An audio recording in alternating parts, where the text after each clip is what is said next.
Hello friends, good morning. এখন বাজে ঠিক সকাল 7টা আর আজ হলো বৃহস্পতিবার। আমি আমার ব্লগটা এখান থেকে শুরু করছি, দেখতে থাকো। তো দেখো, ভোরবেলা উঠে বাসি কাজ সেরে স্নান করে নিয়েছি। আর আজকে না স্নানের সময় কটা জামা কাপড় কেচে দিয়েছিলাম আর কটা আর্টিফিশিয়াল ফ্লাওয়ারগুলোও ধুয়ে দিয়েছিলাম। সেগুলোকে দেখো ছাদে আজকে আর মেলতে যাইনি।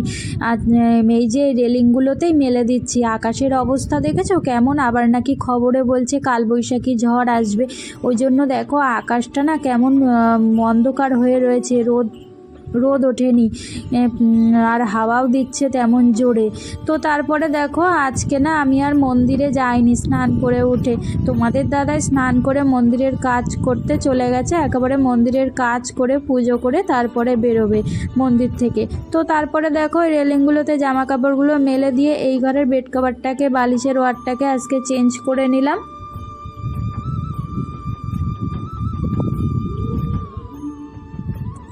তো তারপরে দেখো বেড কভারটা চেঞ্জ করে রান্নাঘরে চলে এসেছি। কালকে না তোমাদের দাদা জিরে পোস্ত তারপরে তোমার মেথি নিয়ে এসেছিলো। সেগুলোকে দেখো কৌটোর মধ্যে ঢেলে রাখলাম। এখন ঢেলে না রাখলে না, যদি বলি পরে রাখবো ঢেলে, আর মনেও থাকে না। প্লাস্টিক ছিঁড়ে ছিঁড়ে সব পড়ে যায়।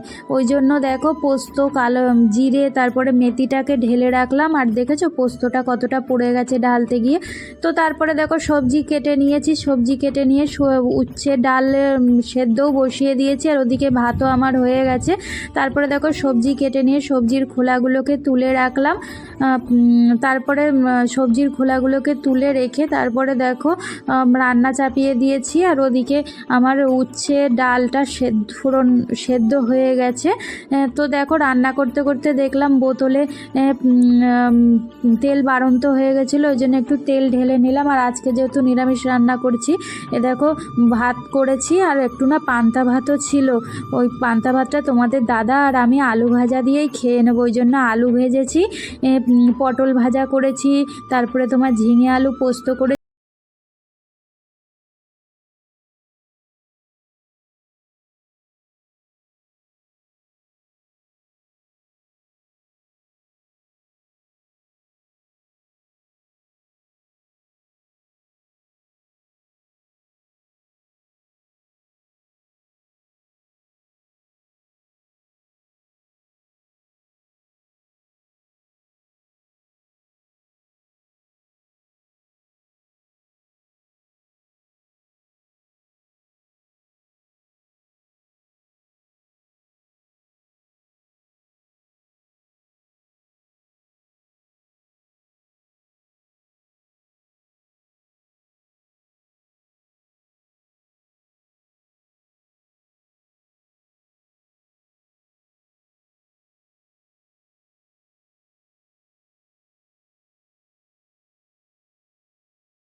ওদিকে ঠাকুর রং করতে চলে এসছে আমাদের বাড়িতে।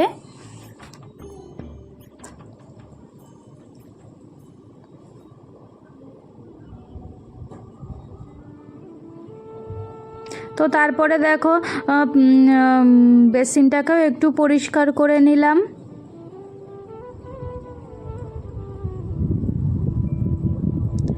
তারপরে দেখো দুপুর তখন 12টা, 12:30, 1টা মতন বাজে। তোমাদের দাদা কাজ থেকে চলে এসছে। এসেই দেখো লোকটা রং করছিল, সেখানে একটু বসে বসে রং করা দেখলো। আমিও একটু বসে বসে রং করা দেখছিলাম।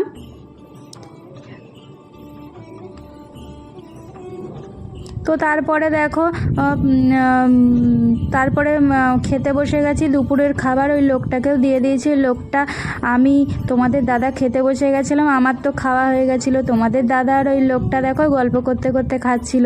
তারপরে সবার খাওয়া হয়ে গেছিলো। রান্নাঘরে কটা বাসন বেরিয়েছিল সেগুলোকে মেজে নিয়ে ঘর ঝাড় দিয়ে ছাদের ওপরে জামা কাপড়গুলো তুলে নিয়ে আজকে তো ছাদের ওপরে জামা কাপড় দেয়নি, রেলিং থেকে জামা কাপড় তুলে নিয়ে ভাঁজ করে রেখে জলগুলো ভরে নিয়ে বিকেলের কাজ হয়ে গেছে। আর আজকে দেখো টিভির কভারটাকে না ধুয়ে দিয়েছিলাম, তোমাদের দাদা সেই কভারটা টিভিতে লাগিয়ে দিল। তারপরে দেখো সন্ধ্যা এখন 7টা মতন বাজে। সন্ধ্যা দিয়েই বেরিয়ে পড়েছি। একজনের বাড়িতে একটু দরকার ছিল, গেছিলাম। তো তারা দেখো বলল ঘুগনি খেয়ে যেতে। ঘুগনি তো যখন গেছি তখনই তারা ঘুগনি রান্না করছিল, ওই জন্য দেখো ঘুগনি দিয়ে দিল। ঘুগনি শসা দিয়ে ঘুগনি দিল খেতে, আর মিষ্টি দিল 2 রকমের। রাত্রেবেলার খাওয়া আমরা আর বাড়িতে এসে খাইনি, এই ঘুগনির মিষ্টি খেয়ে রাত্রেবেলার এসে আর খাওয়া লাগেনি বাড়িতে। তো আমার ব্লগটা এই পর্যন্ত। যদি ভালো লেগে থাকে লাইক কমেন্ট শেয়ার করবে। টাটা।